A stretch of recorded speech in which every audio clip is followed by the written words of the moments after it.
Superman flies into theaters this weekend, but this is no ordinary reboot. It launches a brand new DC universe, and it's in the hands of Guardians of the Galaxy director James Gunn. And then slapping. Taking on a well-known and often scrutinized franchise, hoping to make it fly higher than ever. I've met so many people who Superman means so much to, and that makes this process a different process, because I want those people especially to walk out of that theater feeling really happy about what they've seen.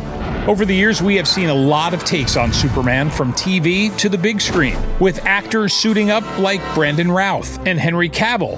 But for many, the gold standard remains Richard Donner's 1978 classic, Superman, a film that believed in verisimilitude, or making the unbelievable feel real. The old word verisimilitude that Richard Donner used back in the day.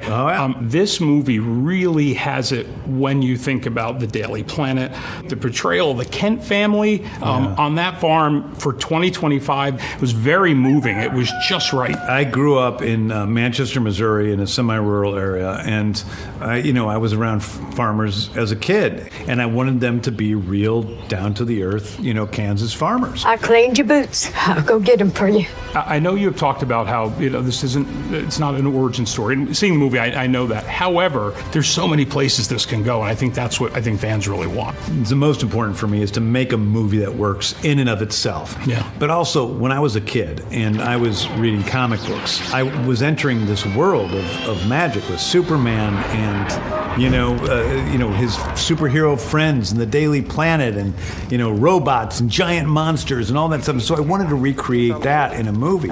And so in a lot of ways, this is much more based in my love of comic books than anything else. While the city of Cleveland, Ohio plays Metropolis, Gunn made a special stop in Cincinnati to a building that brings back some major super nostalgia. Meanwhile, at the Hall of Justice. Seeing the Hall of Justice, and it not be a CGI thing, and it be that building, that's huge. It's very meta, because it was that's great. what was used as the basis for the Hall of Justice, and then we shot in the actual Hall of Justice. And I couldn't leave a James Gunn interview without explaining why this assignment hits so close to home. I thought we might do an interview.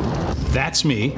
At 5 years old. Wow. Okay, which started it all. Look at that. Led me to have this Fortress of Solitude office at home. Oh, that's today? That's my house. Oh, that's amazing. All right, so there you go. Which led me to have a brief role playing myself in Batman v Superman. Oh my God. Which led me to bringing my date, Sarah Douglas, to New York when I took this picture of you too. I remember that. You remember that one? Yeah. That's Ursa. Yeah. Oh, that's so cool. Yeah, I remember that. That was so cool meeting her. Yeah. Which got me excited enough to, I now have a crypto on the other end of my office. Oh my God, look at that. And wow. And if that isn't exciting enough, your brother's very nice to me.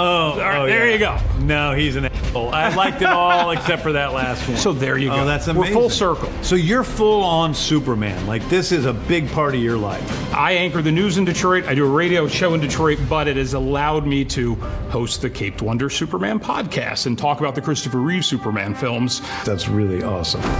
In Los Angeles, Jay Towers, Fox 2 News.